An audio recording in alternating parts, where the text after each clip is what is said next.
Hi guys! Welcome to Jekotech TV! Smile ka muna dyan! Okay guys, let's go!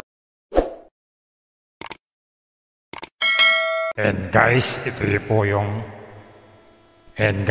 yung kanilang registration form. Simpleng-simple. Maglalagay lang tayo dito ng ating cellphone number. Tapos, password. Kahit anong password daw po, pwede. Kaya, gawin na natin. Yan. Pagkatapos yan, click po natin ang sign up or register. Yan. Dito nga guys, after natin mag-sign up, makakakuha tayo agad ng 20 pesos. Yan po ay libre. Pwede na yung withdrawin anytime, basta kasama sa 100 pesos. So, hindi yan pwede basta-basta withdrawin. Pero bago mag-withdraw, click natin itong bank account. Yan, pili tayo ng bank. Pwede pala dito ang GCash or Paymaya. GCash na lang. Ilagay natin dito ang GCash number at GCash name. Yan, ganyan lang. Click natin confirm. Pero huwag na kalilimutan itong withdrawal password. Maglagay tayo ng withdrawal password. Gagamitin yan every mag-withdraw tayo. So, confirm na tayo. Yan, may bank na tayo. Check natin magkano ang minimum withdrawal. Yan, malalaman na natin. So, ang minimum withdrawal pala dito ay 100 pesos. Pero mayroon ba silang binabawas na 10%? At ang arrival daw ay 1 to 10 minutes. Except for special reason. Yeah, may ganun pa. At pwede raw mag-withdraw anytime, 24/7. At wala raw limit. Kahit ilang beses tayo pag medyo mag-withdraw, pwede daw. Ngayon, check natin sa order. Wala pa tayong order, kaya ibig sabihin, ang inalok na dito ay para papabilis tayo mag-invest. Check na natin yung mga investment dito sa home. Yan, ito yung mga investment na inalok sa atin. Pinakamalit pala ay 500 pesos. Pero yung may kita na 100 pesos every day sa loob ng 60 days. So lumalabas dito, 5 days, bawi na ang puhunan. Tong-dararong! Pag naman daw 1K ang puhunan, meron daw tayong 205 every day. Sure then, 5 days, bawi ang puhunan, may tubong konti. Gagawin lang, click lang itong below. So ganun lang.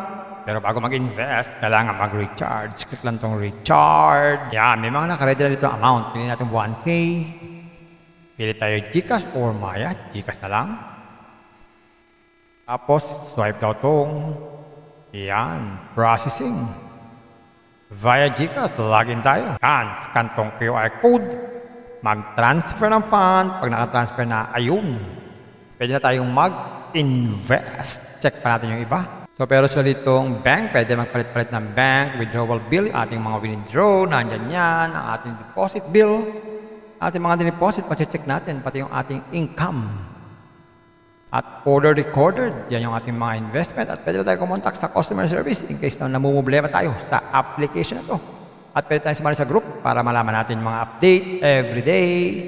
At pwede tayo mag-download ng application para mabilis daw tayo makapag-login. At kung ayaw natin sa application na to, mag-log out na lang para hindi nyo na makita itong application na to. So ayan guys, another application. Mabilis mabawi, 5 days, bawi na ang puhunan. So ibig sabihin, ito ay para lamang sa mga risk taker. Kung kayo ay risk taker, pwede kayo dito, pero pag-aralan nyo muna mabuti. Pero kung kayo ay naghahanap ng pangmatagalang earning app, ay, sasabihin ko sa inyo, hindi ito ang hinahanap nyo. Hanap-hanap lang kayo ng iba, baka makatagpo pa kayo. Pampaalala, ang ganitong mga application, minsan tumatagal, pero minsan, sandaling-sandali lamang. Kagaya itong application na to, ang hula ko dito, tatagal ito mga 4 to 5 days. Pag sumobra dyan, swerte na tayo. Kaya maging mag-ingat sa ating pag-i-invest. At kung wala kayong pag-invest,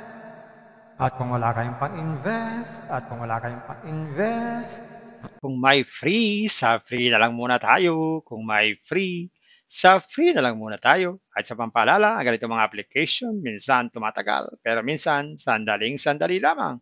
Kaya maging maingat sa ating pag-invest. Paring paalala, sabi po sa 1 Timothy chapter 6 verse 10, for the love of money is a root of all kinds of evils. It is true this craving that some have wandered away from the faith and pierced themselves with many pangs. Totoo po ito.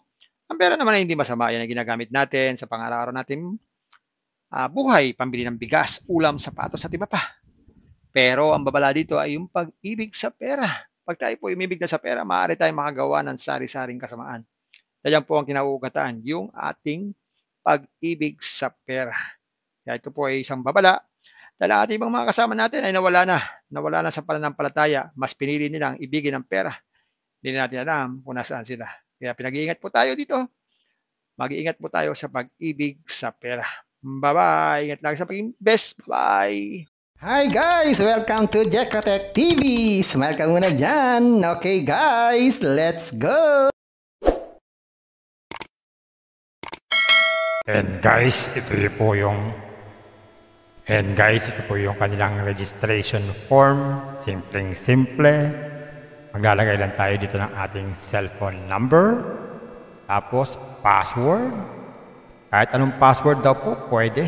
Kaya, gawin na natin. Yan. Pagkatapos yan, click po natin ang sign up or register. Yan. Dito nga guys, after natin mag-sign up, makakakuha tayo agad ng 20 pesos. Yan po ay libre. Pwede na yung withdrawin anytime, basta kasama sa 100 pesos. So, hindi yan pwede basta-basta withdrawin. Pero bago mag-withdraw, click natin itong bank account. Yan, pili tayo ng bank. Pwede pala dito ang GCash or Paymaya. GCash na lang. Ilagay tayo dito ang GCash number at GCash name.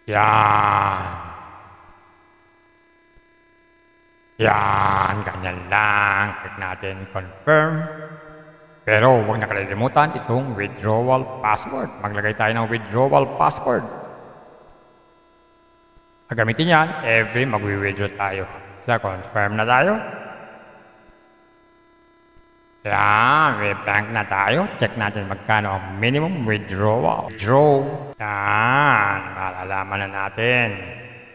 So, ang minimum withdrawal pala dito ay 100 pesos. Pero mayroon ba silang binabawas na 10%? At ang arrival daw ay 1 to 10 minutes. Except for special reason. Yeah, may ganun pa. At pwede raw mag-withdraw anytime, 24/7. At wala raw limit. Kahit ilang beses tayo pag medyo mag-withdraw, pwede daw. Ngayon, check natin sa order.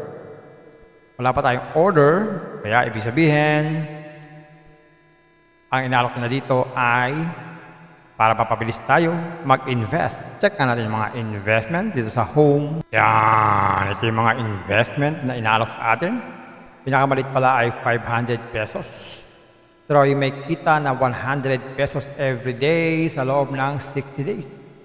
So lumalabas dito, 5 days, bawi na ang puhunan. Pag naman daw 1K ang puhunan, meron daw tayong 205 every day. Sure then, 5 days, bawi ang puhunan, may tubong konti. Gagawin lang, click lang itong below. So ganun lang. Pero bago mag-invest, kailangan mag-recharge. Click lang itong recharge. Yan, may mga nakaredy na dito ang amount. Pili natin 1K. Pili tayo GCash or Maya. GCash na lang. Tapos, swipe daw itong processing. Via GCash, login tayo. Yan, scan itong QR code. Mag-transfer ng fund. Pag naka-transfer na, ayun. Pwede na tayong mag-invest. Check pa natin yung iba. So, pero sila ditong bank, pwede magpalit-palit ng bank, withdrawal bill, ating mga withdraw, nandyan yan, ang ating deposit bill, ating mga deposit, pati-check natin, pati yung ating income. At order recorded, yan yung ating mga investment, at pwede tayo kumontak sa customer service in case na namumblema tayo sa application na to. At pwede tayo sumali sa group para malaman natin mga update every day. At pwede tayo mag-download ng application para mabilis daw tayo makapag-login. At kung ayaw natin sa application na to, mag-log out na lang para hindi nyo na makita itong application na to. So ayan guys, another application. Mabilis mabawi, 5 days, bawi na ang puhunan. So ibig sabihin, ito ay para lamang sa mga risk taker. Kung kayo ay risk taker, pwede kayo dito, pero pag-aralan nyo muna mabuti. Pero kung kayo ay naghahanap ng pangmatagalang earning app, ay sasabihin ko sa inyo, hindi ito ang hinahanap nyo. Hanap-hanap lang kayo ng iba, baka makatagpo pa kayo. Pampaalala, ang ganitong mga application, minsan tumatagal, pero minsan sandaling-sandali lamang. Kagaya itong application na to, ang hula ko dito, tatagal ito mga 4 to 5 days. Pag sumobra dyan, swerte na tayo. Kaya maging mag-ingat sa ating pag-i-invest. At kung wala kayong pag-invest,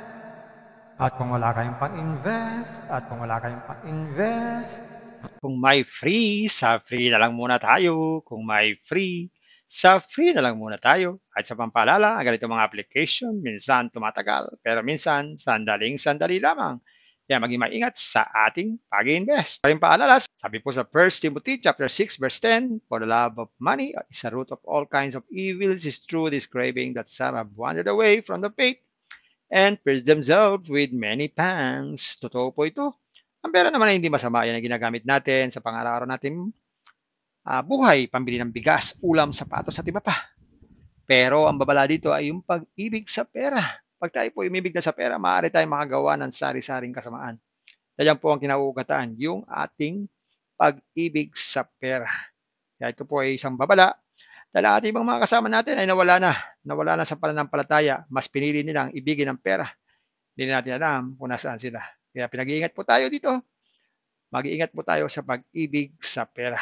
Bye-bye. Ingat lang sa pag-invest. Bye. Hi guys! Welcome to Jekatech TV! Smile ka muna dyan! Okay guys, let's go!